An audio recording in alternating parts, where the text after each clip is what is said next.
1940, 50년대 최승희가 월북 이후에 작품 창작의 경향성에 대해서 알아볼 텐데요. 그것에 알아보기 전에 월북 전 1930, 40년대 최승희의 예술적 방향성에 대해서 먼저 짚어보고 가겠습니다.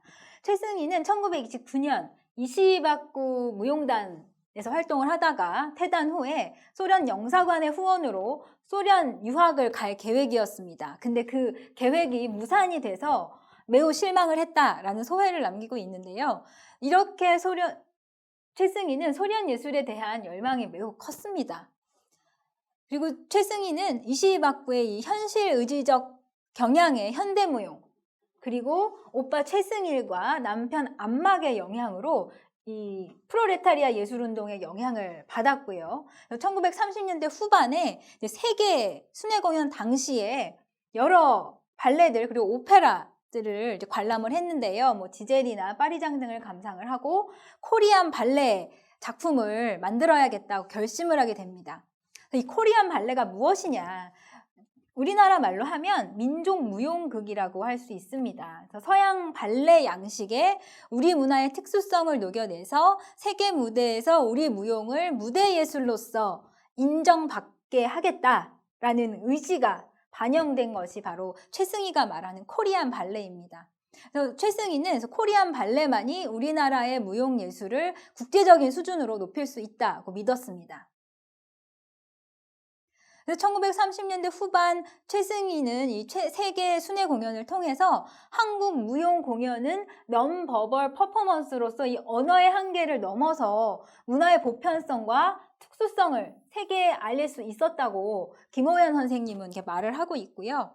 최승희의 공연으로 다른 문화권의 관객들은 한국 무용의 이 원형적 특질은 깊게 이해할 수 없죠. 당연히 우리 고유의 춤이기 때문에. 그렇지만 이 춤을 통해서 한국적 이미지를 인식을 할 수 있고요. 또 수용할 수 있는 계기를 마련한 것이 이 최승희의 공연이었습니다. 본격적으로 월북 이후 1940, 50년대 최승희의 작품 창작 경향에 대해서 살펴보겠습니다. 먼저 형식적인 측면인데요. 월북 이후에 최승희는 작품 창작의 형식과 틀을 이 소련을 위시한 동유럽의 발레와 오페라에서 찾았습니다. 소련과 동유럽 순회 공연 때마다 서양의 공연 예술을 공부하기 위해 다수의 발레와 오페라를 관람을 했는데요. 1956년, 57년 동유럽뿐만 아니라 이 소련 순회 공연 당시에 소련에서 백조의 호수, 잠자는 숲속의 미녀, 돈키호테, 이고르공, 스파르타쿠스 등 17작품의 발레와 오페라를 관람하였고요. 그래서 클래식 발레의 기법과 무대 연출을 북한 춤에 어떻게 반영을 할지를 연구를 했다고 합니다. 그리고 소련 방문하기 이전에 헝가리에서도 호두까기 인형, 카르멘, 돈 카를로스를 관람했다고 합니다.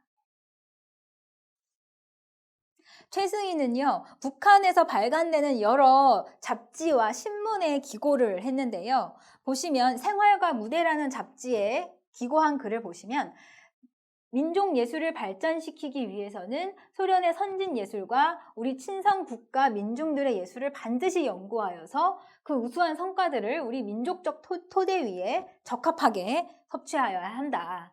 즉 그런 유럽의 예술을 연구해서 우리 문화로 흡수시켜야 한다는 의미였고요. 또 그 다음으로는 클래식 발레의 기초 위에 새로운 우리 무용 스타일을 개척하는 문제, 그리고 우리는 민족적 전통과 특성을 벗어나지 말아야 하며 우리 민족적 전통과 특성은 지켜야 되는 거예요. 지키는 바탕에서 또 유럽의 그런 클래식에서 좋은 것을 발굴하여서 발전시키지 않고 세계적인 무용 예술이란 있을 수 없다. 그러니까 고전을 지켜야 된다. 그것은 북한 민중이 이익에 알맞는 진정한 예술이 될 수 없다라고 주장을 하면서 이 민족적 전통 기반 위에 클래식 그리고 발레를 요소를 받아들여야 한다라는 주장을 하고 있습니다. 내용적인 측면에 대해서 보겠습니다. 사회주의 국가들의 예술 창작 방법론인 이 사회주의 리얼리즘이 북한에 수용이 되는데요. 이 사회주의 리얼리즘이 어떤 것인가 짧게 알아보면 1934년 8월 17일에 제1차 소비에트 작가연맹 회의에서 사회주의 예술가들의 예술 창작 규범이 된 것이 바로 사회주의 리얼리즘입니다. 작품 안에서 현실적인 삶의 혁명적인 발전과 그 과정을 보여주는 것이 이 사회주의 리얼리즘이고요. 그리고 대중들에게 이 작품을 통해서 사회주의 사상 교육을 하고 또 대중성과 당파성, 그러니까 일반 대중들에게 쉽게 이해가 되는 대중성, 그리고 공산당의 이 당성을 꼭 작품에 반영해야 한다. 이 원칙 하에 모든 작품들이 창작이 되어야 했습니다. 이 소련의 사회주의 시절에는요. 그래서 검열 제도가 있었다고 합니다. 그런데 그 와중에서 이 민속춤은 처음에는 예전 제정시대의 잔여물이다 해서 사라질 위기에 있었지만 네, 이 작가 회의에서 고리끼가 이 민속춤, 민속예술은 민중들의 생활상과 민족의 전통적 가치를 포함하고 있기 때문에 이거는 우리 소련 인민들의 생활을 반영하고 있는 거기 때문에 매우 중요한 것이다. 그렇기 때문에 꼭 살려야 한다 해서 민속춤이 새로운 대중들을 위한 예술로 각광받기 시작합니다. 그래서 최승희는 이 북한 무용은 전통과 혁신에 대한 이 막스 레닌주의 원칙을 견지하고 민족 생활과 문화를 발전시킬 수 있는 이 전통을 창조적으로 계승해야 된다. 창조적으로 계승해야 한다고 주장을 했고요. 그래서 첫 번째, 사회주의적 사실주의 무용예술로 받아들일 수 있는 요소. 그리고 둘째, 비판적으로 수용하여 발전시킬 수 있는 가능성을 가진 요소를 이제 발견을 하고요. 그래서 최승희의 북한 무용의 특징은 조선의 맛.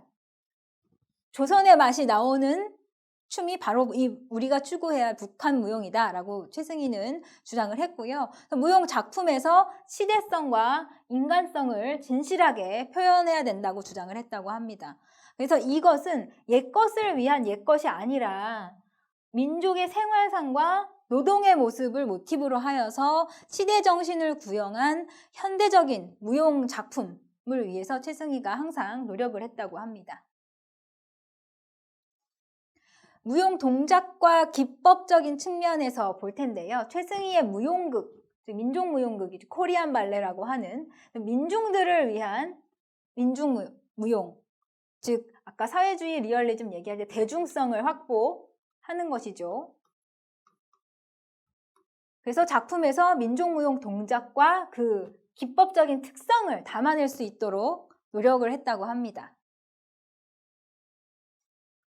이런 민족무용 동작과 기법적인 특성이 어떤 원리로 춤에 반영이 됐는지 보시면요. 첫 번째로 민족 생활과 민족적 성격이 갖는 여러 특성들이 여실히 표현된 것. 노동하는 모습이라든지, 뭐 이렇게 키질하는 모습이라든지, 이런 우리 민족만이 갖고 있는 특히 이렇게 아이를 등에 업어주는 그런 모습도 우리 민족만이 있는 또 그런 모습이라고도 하고요. 그래서 두 번째로는 우리 민족 생활과 민족적 성격들을 표현한 민족 무용 예술 자체가 가지고 있는 사상적 내용. 그리고 세 번째로는 이러한 무용 예술을 창작한 무용 예술가들과 관중들의 미적 취향이 특성에 의해 규정된 것이 이 민족 무용 동작과 기법적 특성이라고 볼 수 있고요. 이런 특성들을 통해서 최승희는 사회적 애국주의 무용극을 만들어냈습니다. 이 의미는 역사적 주제를 통해서 사회주의 혁명의 승리와 조국 통일의 위협을 달성하기 위한 내용을 담고 있는 것이 사회적 애국주의 무용극입니다.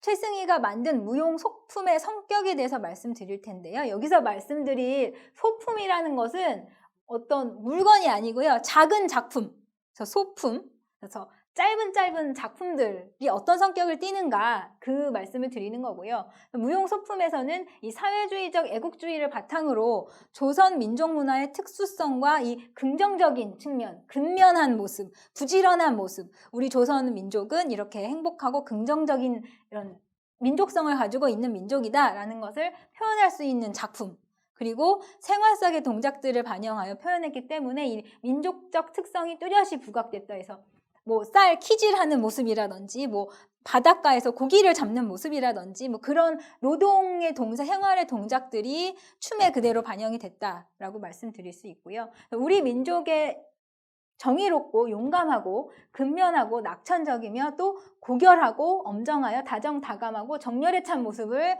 춤에서 보여주려고 했다고 합니다. 남성 무용 동작과 여성 무용 동작의 이 분리해서 보면요. 남성 무용 동작 같은 경우는 이제 활달하고 힘차고 장렬하고 또 유창하고 흥겹고도 또 무게감 있는 그런 남성성을 보여주는 동작들을 많이 사용을 했고요. 여성 무용 동작에서는 우아하고도 강인하고 또 부드러우면서도 예리하고 또 명랑하면서도 또 섬세한 그런 민족적 특징을 반영하려고 했다고 합니다. 그래서 북한 무용 예술가와 관객들은 고상하고 참된 것, 선명하고 간결한 것, 그리고 평이하고 자연스러운 것을 좋아했다고 하고요. 그래서 무용 작품에서 이런 사상성, 그리고 진실성, 또 완미성과 감동성, 그리고 선명성과 간결성, 그리고 평이성과 자연스러움을 추구한 것이 이 최승희의 이런 소품들, 최승희가 만든 소품들의 성격이라고 말씀드릴 수 있겠습니다. 북한 무용의 기본 동작과 생활 동작 및 이 노동 동작들의 이런 체득이 필요했고요. 또 이 작품들에서는 북, 장고, 소고, 향발, 부채 등 이 민속 무용 도구들, 우리가 흔히 사용하는 이런 도구들을 또 다루는 방법에서 민족의 특색과 고유한 기법들을 또 착안을 했고요. 또 전통 의상에서도 특색 있는 민족 무용 동작을 표현을 했는데요. 뭐 우리나라 고름, 여성 한번 고름이 그래서 고름으로 이렇게 눈물을 닦는 동작이라든지 뭐 이렇게 고름을 잡고 날린다든지 뭐 치마를 이렇게 한다든지 그런 의상에서 나오는 또 동작들을 또 착안을 해서 동작들을 표현을 했다고 하고요. 또 무용 동작, 무용 작품 창작 예술성에 이제 영향을 미치는 요소는 이 민족적 독창성과 현대성이 조화를 이루어야 된다. 이것을 가장 강조했다고 합니다.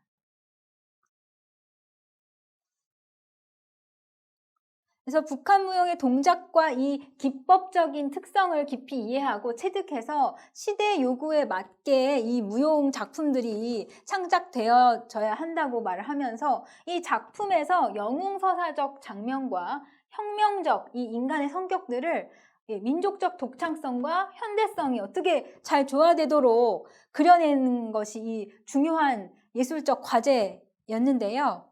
이러한 과제들을 해결하면서 만들어낸 이 최승희의 40, 50년대 월북 이후의 작품들이 이 글로벌 문화로서 이 발레 형식과 기법, 그리고 사회주의 리얼리즘으로 대표되는 이 현대성과 로컬 문화로서 북한 무용의 조화를 통해서 이 글로컬리티의 예술적 구현을 위해 노력한 결과물이 바로 40, 50년대 최승희의 무용 작품들이라고 말씀드릴 수 있겠습니다.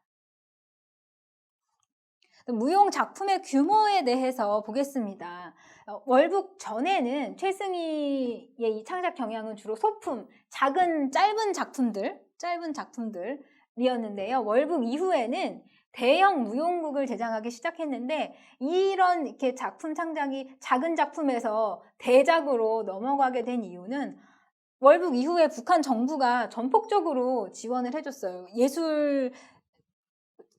외교를 해야 했기 때문에 예산을 전폭적으로 밀어줬기 때문에 이런 대작들을 만들 수 있었고요. 소련의 클래식 발레 형식에 근거한 이 대형 민족주의적 무용극, 그리고 무용 소품, 동무, 중무, 군무 등 그 형태도 매우 다양해졌고 또 그 창작에만 집중할 수 있었기 때문에 또 월북 전과는 또 다른 스케일의 좋은 작품들을 만들어낼 수 있었습니다.